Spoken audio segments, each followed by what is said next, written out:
வணக்கம், வாழ்க வளமுடன். வாங்க இன்றைக்கி என்ன சமைக்கலான்னு பார்க்கலாம். Hello friends, welcome to food மோ கிச்சன். வாங்க இன்றைக்கி ஒரு தக்காளி சாதம் பண்ண போகிறோம். 1.5 அழாக்கு பாஸ்மதி ரைஸ் எடுத்து வாஷ் பண்ணி வச்சுருக்கேன். அப்புறம் பார்த்திங்கன்னா தக்காளி ஒரு 2 தக்காளி கட் பண்ணி வச்சுருக்கேன். 2 வெங்காயம் கட் பண்ணி வச்சுருக்கேன். இஞ்சி பூண்டு ஒரு சின்ன பூண்டு ஒரு சின்ன பூண்டு ஒரு 5-6 பல்லு, அதே மாதிரி ஒரு சின்ன துண்டு இஞ்சி. அதுக்கப்புறம் ஒரு புடி ஒரு அரை கைப்பிடி இருக்கும் புதினா. தாளிக்கிறதுக்கு பார்த்திங்கன்னா பிரிஞ்சி இலை, சோம்பு, 4 கிராம்பு, ஒரே ஒரு ஏலக்காய் எடுத்து வச்சுருக்கேன். அது ஒரு அன்னாசிப்பூ. அதுக்கப்புறம் இது கரம் மசாலா, ஒரு 1/4 ஸ்பூன் கரம் மசாலா, ஒரு பிஞ்ச் அஜினமோட்டோ வேணும்னா சேர்த்துக்குங்க. நான் ரொம்ப நாள் ஆச்சு, சரி ஒரு பிஞ்சு சேர்க்கலான்னு எடுத்து வச்சுருக்கேன். ஒரே ஒரு பிஞ்சு தான், ரொம்பலாம் எடுத்துக்கல. அதே மாதிரி ஒரு சின்ன ஸ்பூனில் 1 ஸ்பூன் சில்லி பவுடர். அவ்வளோதாங்க தேவையான இன்க்ரீடியன்ஸ். நம்ம இப்போ தக்காளி சாதம் செய்யலாம் வாங்க. நம்ம இது பார்த்திங்கன்னா பாதி வெங்காயமும் பாதி தக்காளியும் அரைச்சிடலாம். அரைச்சிட்டு அதோட இஞ்சி பூண்டு எல்லாத்தையும் பேஸ்ட்டாக அரைச்சிட்டு பாதி வச்சுக்க போகிறேன், பாதி தாளிக்க வச்சுக்க போகிறேன். இதில் பார்த்திங்கன்னா இந்த மசாலா தாளிக்க வேண்டிய பொருளையும் இதில் ஒன்றா போட்டு அரைச்சிடலாம். இஞ்சி பூண்டு தக்காளி வெங்காயம் எல்லாமே கொஞ்சம் அரைச்சி வச்சுக்கலாம், கொஞ்சம் வதக்கிறதுக்கு வச்சுருக்கேன்.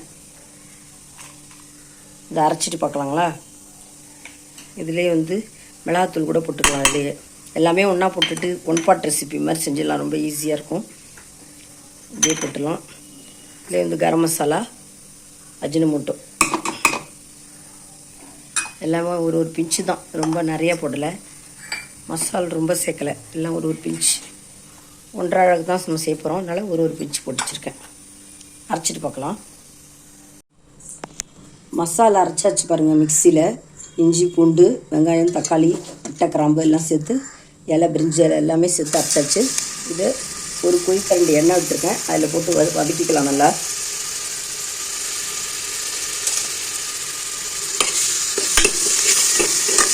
இந்த எண்ணெயில் வதங்கட்டும் நல்லா கொஞ்சம் நேரம், பச்சை ஸ்மெல் போக நல்லா வதங்கணும். இஞ்சி பூண்டு கிராம்பு சில்லி பவுடர் சோம்பு தூள் கரம் மசாலா எல்லாமே போட்டிருக்கேன். எல்லாம் கொஞ்சம் தான் சேர்த்துருக்கேன், ஏன்னா குவான்டிட்டி கம்மியாக செய்ய போகிறோம், அதனால் எல்லாம் கம்மியாக தான் சேர்த்துருக்கேன். இது வதங்கினோன்னு பார்த்திங்கன்னா இதில் நம்ம புதினா போட்டுக்கலாம். ஒரு வெங்காயமும் ஒரு தக்காளியும் கட் பண்ணது அதான் ஆட் பண்ணியாச்சு. இதையும் நம்ம நல்லா வதக்கிக்கலாம். நல்லா வதங்கட்டும். இதில் நம்ம உப்பு சேர்த்துக்கணும், தேவையான அளவு 1.5 அழகு போட்டிருக்கோம், அதுக்கு தேவையான அளவு உப்பு சேர்த்துக்கலாம்.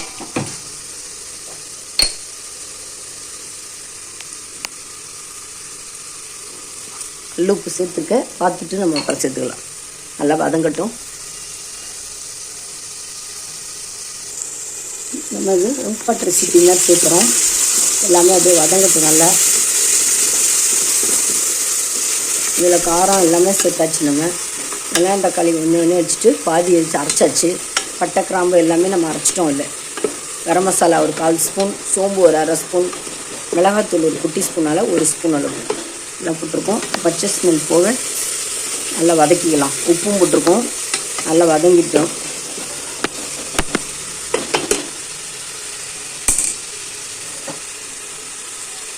நல்லா வதங்கிடுச்சு. இப்போ நம்ம 1.5 டம்ளர் பாஸ்மதி ரைஸ் வச்சுருக்கேன்.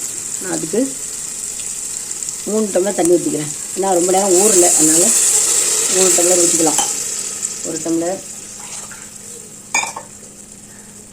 2 இன்னும் 1 டம்ளர் ஊற்றியாச்சு. 3 டம்ளர் ஆகிடுச்சு.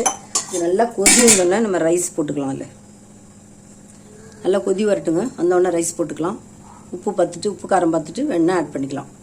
எப்பயும் நம்ம தக்காளி சாதம் ஒரே மாதிரி செய்யாமல் டிஃப்ரெண்ட்டாக செஞ்சு பார்க்கலாம், நல்லாயிருக்கும். ஒரு டம்ளர் ஒரு டைம் ஒரு மாதிரி செஞ்சு பார்க்கலாம். ரொம்ப ஈஸி மெத்தட் இது, சிம்பிள் மெத்தட், ஆனால் டேஸ்டியாக இருக்கும். நல்லா கொதி வரட்டும் பார்க்கலாங்க.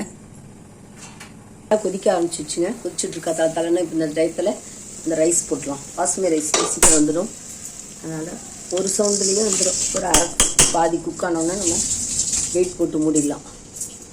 நல்லா கொதிக்கட்டும், இதுவும் கொதி வரட்டும். அரை வேக்காடாக வெந்தோடனே நம்ம ஒரே ஒரு சவுண்ட் வச்சாலே விடும்.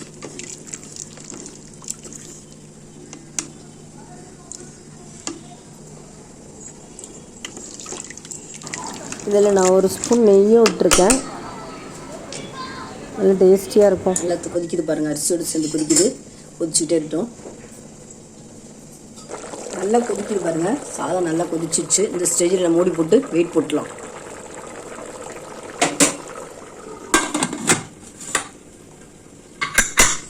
வெயிட் போட்டு ஸ்லோவில் வச்சிடறேன். நான் அப்படியே தம்மில் வந்துடும். ஒரே ஒரு சவுண்டு வந்தாலே போதும், ரெடி ஆகிடும். வெயிட் மாற்றி போட்டு அதான் மாற்றிடுறேன்.